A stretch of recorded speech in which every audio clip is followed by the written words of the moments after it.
I knew something was wrong the moment the champagne glass slipped from my hand. It wasn't clumsiness. It wasn't age. It was recognition.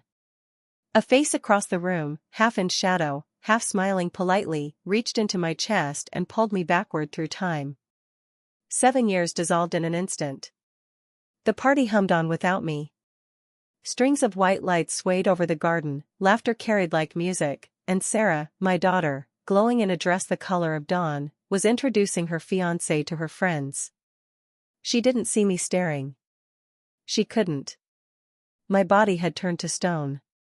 Michael Sterling. That was the name I heard announced. But it wasn't his name. Not the one he used with me. Back then he was Jonathan Reeve. Back then he was everything. A warm hand in winter, a promise whispered at midnight, a man who studied my weaknesses as if they were scripture. By the time I understood what he was, I had nothing left but the echo of his laugh and a bank account stripped bare. And now here he was, standing in my daughter's backyard, holding her hand as if it already belonged to him. Someone touched my shoulder. "Mom? You okay?" Sarah's voice, gentle but distracted. I forced my lips to curve. I forced my voice to steady. "Of course. Just, proud of you." She smiled and turned back to her guests, never seeing the terror blooming inside me. I moved to the edge of the crowd, past tables stacked with flowers, past the string quartet warming up with something light and careless. From the corner of my eye, I watched him. He hadn't noticed me yet. Or maybe he had, and the act was simply better than I remembered. He had always been good at pretending. The lights blurred, my chest tightened, and for a heartbeat I considered leaving, slipping out the side gate and pretending this night had never happened. But Sarah's laugh cut through the noise. Her laugh, easy and unguarded, aimed at him. That sound anchored me. I couldn't leave her. Not again. The garden grew colder, though it was July. A memory pressed itself into my mind, the last time I saw him, standing in my kitchen, fingers tracing the rim of a coffee mug as he explained, with calm precision, how love and trust were just tools. "People want to believe," he'd said, smiling. "All you do is give them a reason." He was giving my daughter a reason now. The crowd applauded for a toast. Glasses clinked. I slipped my hand into my purse and felt for the small notebook I always carried. Tonight, it would become evidence. Because if this man thought he could write himself back into my life through my daughter, he had underestimated me. This time, I wasn't the victim. This time, I was watching. Sleep did not come that night. I lay in bed staring at the ceiling, the tick of the clock louder than breath, every second pulling me back to the party, to his face, to Sarah's laughter. I tried to convince myself it was a mistake. That maybe I was wrong. People resembled each other all the time. But then I remembered the scar at his temple, barely visible under his hair, the one I had kissed once without knowing how he got it. That scar had stared back at me in my daughter's backyard. No mistake. No coincidence. By morning, I felt hollow. Coffee tasted like metal, and my hands shook as I tried to hold the cup. I needed to see Sarah, to warn her, but words felt useless.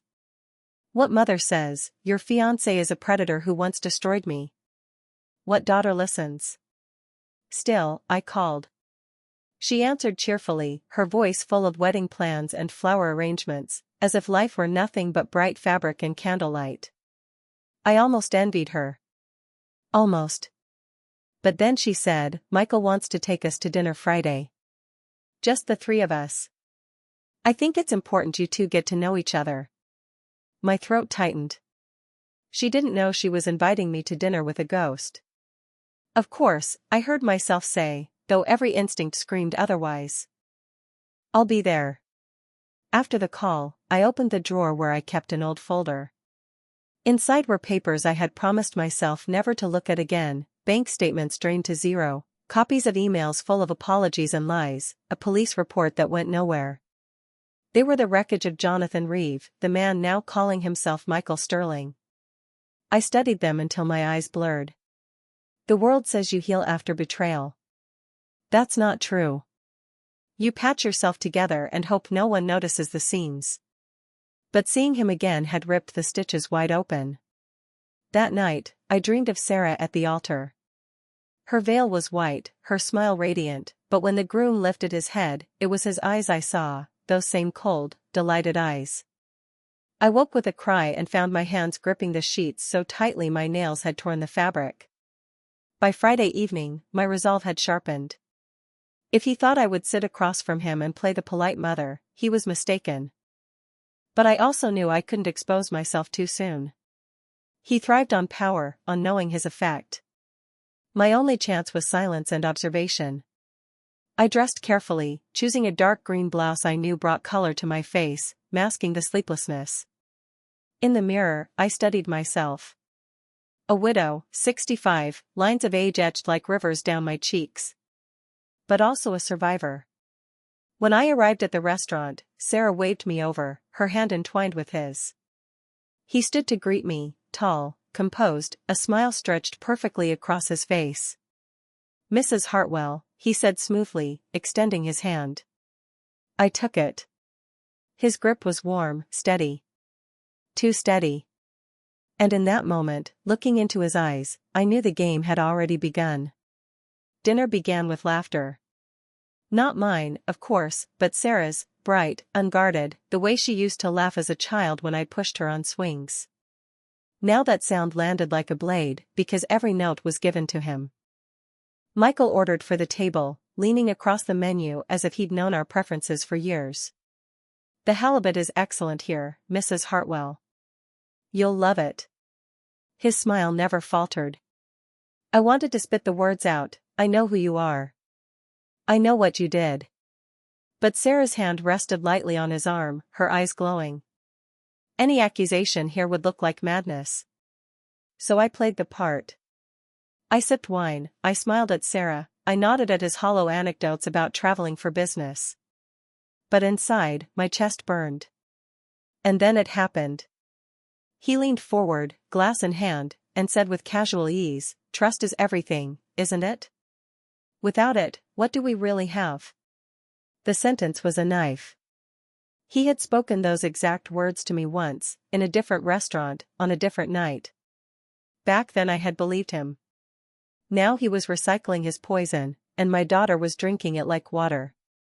My hand trembled, and the fork clattered against the plate. Sarah frowned. "Mom, are you all right?" I excused myself, slipping into the restroom. My reflection in the mirror was pale, lips pressed thin. I splashed cold water on my face, breathing hard. It wasn't paranoia. It wasn't grief-twisting memory. He was the same man. He was performing the same act. When I returned, I forced my face into calm. Michael met my eyes briefly, and in that brief flicker there was recognition. He knew I knew. And he was enjoying it. The check arrived. He insisted on paying, slipping a black card onto the tray. For a second, the waiter turned it just enough that I saw the name embossed. Jonathan R. Not Michael Sterling. My stomach dropped. It was proof. Sloppy, dangerous proof. On the drive home, Sarah chattered about wedding invitations. I kept silent until she noticed. "Mom, what's wrong? You've been acting strange all night." I couldn't hold it in anymore. "Sarah, that man is not who he says he is. He isn't Michael Sterling. He's a con artist. He lied to me years ago, he stole from me, and he will do the same to you." The car went quiet. Her hands tightened on the wheel. "Do you hear yourself? This is insane. Just because you don't like him, it's not dislike," I snapped. "It's survival. Please, listen to me. He will ruin you." She pulled over, eyes flashing with hurt and anger. "Stop. You can't do this again.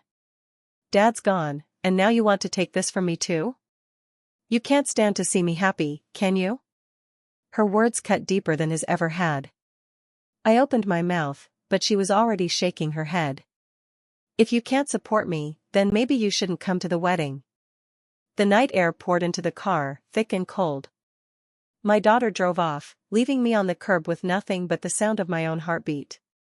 And in that moment, I understood, I wasn't just fighting him. I was fighting time, memory, and my own daughter's belief.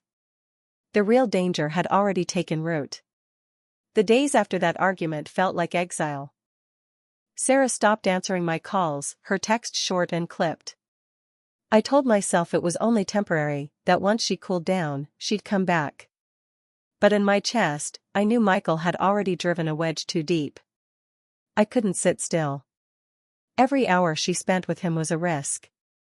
So I did what I had sworn I would never do again, I hunted him. Old habits returned like muscle memory. I started with his name, both of them. Michael Sterling gave me glossy social media accounts, polished photos of charity galas and corporate retreats. All curated, all fake. But Jonathan R. That was Messier. Buried in online forums, complaints filed in half-forgotten databases, whispers of vanished women who once dated a charming businessman. The pattern was there if you knew how to read it. And I did. One evening, I printed everything and spread it across my kitchen table, faces of women, reports of drained bank accounts, trails that ended in silence. A map of destruction, all traced back to him. The doorbell rang. My heart leapt.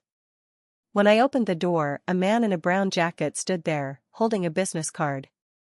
Ms. Hartwell? My name's Tom Delgado. I'm a private investigator. You've been searching for Michael Sterling. Or Jonathan Reeve. Whichever you prefer. For a moment, I couldn't breathe. How do you know? You're not the only one looking, he said quietly. He's clever, but not careful enough. Families hire me after it's too late. He glanced at the papers on my table, then at me. You're earlier than most. We sat together for hours. He told me what I already suspected, that Michael wasn't just a con artist, but a predator who used affection as bait.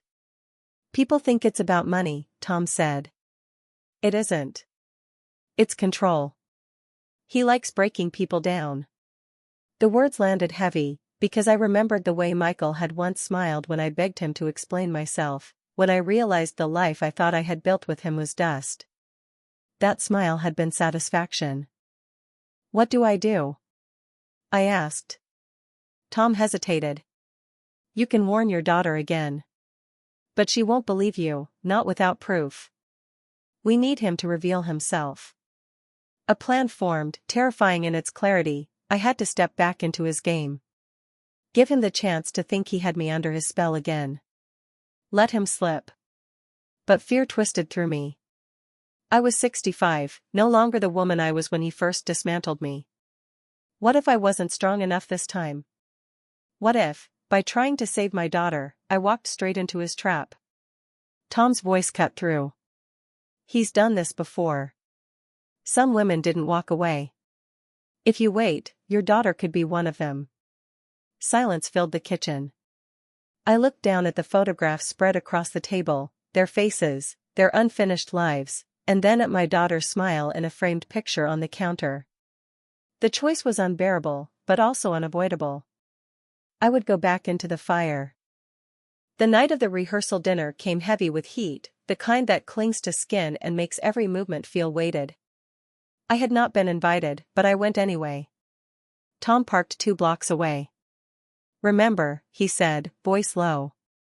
You don't need to trap him yourself. Just give us the opening. I nodded, though my pulse rattled in my ears. My daughter's laughter floated from the restaurant's open windows, carried on the humid air. It struck me like a bell, pure, oblivious. Inside, the crowd shimmered with candlelight. I stayed near the edge, watching Sarah glowing beside him, her hand resting against his chest. My chest tightened. If I failed tonight, she would never know the truth until it was too late. Michael spotted me first. He didn't flinch. His smile widened, as though I were a planned guest.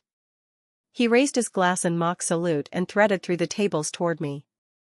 Mrs. Hartwell, he said smoothly, his voice pitched just low enough that no one else could hear. What a pleasant surprise. I forced my mouth to curve. I couldn't stay away. You understand. His eyes narrowed, reading me. The hunter smelled movement in the grass.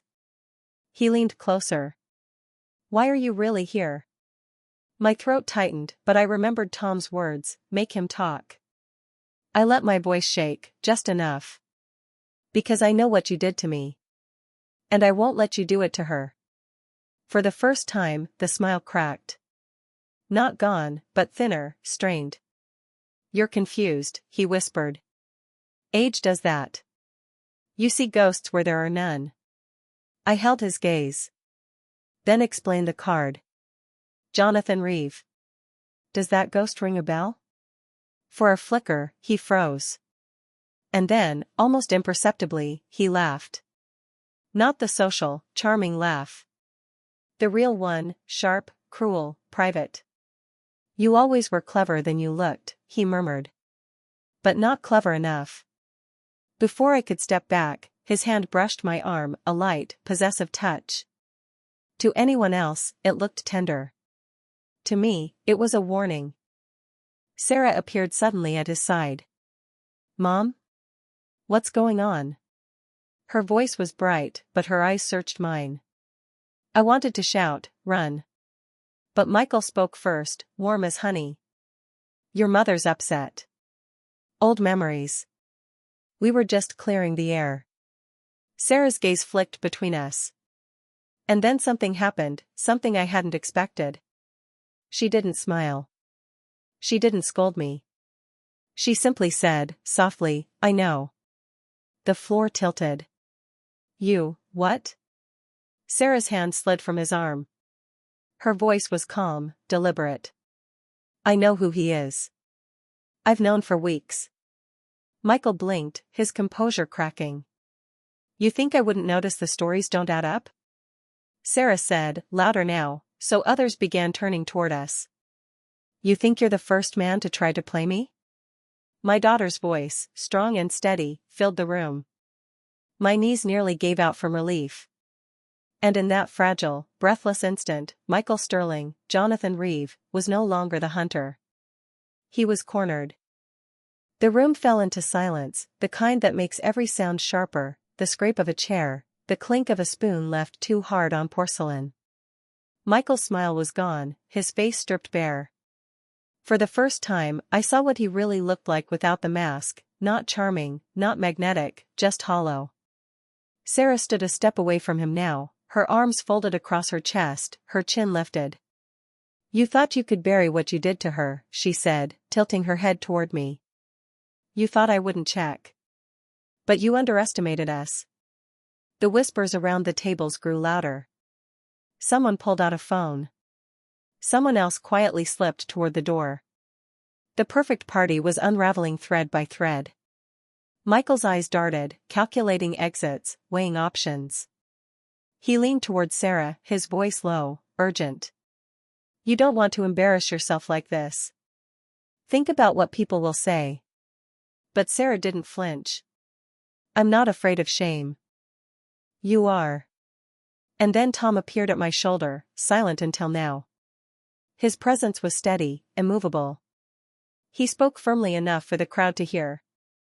Jonathan Reeve, you're under investigation for fraud, extortion, and suspected homicide. Step away from her. The words landed like thunder. Michael's face twisted, fury breaking through polish. For one wild moment, I thought he might lunge, try to reclaim control with violence. But the room itself turned against him. Every eye was on him, every phone recording, every whisper a nail in the coffin of his disguise. He dropped Sarah's hand as if it burned. Then, without another word, he tried to walk out. Tom and two waiting officers intercepted him before he reached the door. The restaurant exhaled in unison. Glasses clinked, chairs scraped, conversations buzzed with disbelief. But all I could hear was Sarah's breath, ragged but steady, as she turned to me. I'm sorry, she whispered. Her eyes shone, but not with fear, with determination. I couldn't tell you. I needed him to think I believed him. That was the only way to get him to slip. The words struck me like a second revelation. My daughter, my bright, stubborn, infuriating daughter, had been playing her own game. Tears blurred my vision. I reached for her hand. You were never naive. You were braver than I ever knew.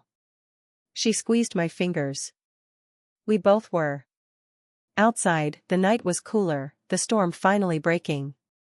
Sirens faded into the distance. The weight on my chest, the one I had carried for 7 years, lifted, though the scars remained. We walked together down the quiet street, the lamps glowing soft against the pavement. Sarah slipped her arm through mine, as she had when she was little. Do you think he'll be gone for good this time? She asked. I stared ahead, at the stretch of darkness, then at the thin line of light beyond it. Men like him never really disappear, I said. But we're not the same women we were when he found us. That's his mistake. He thought we'd stay broken. We walked on in silence, our footsteps steady, our shadows long. And for the first time in years I believed in tomorrow.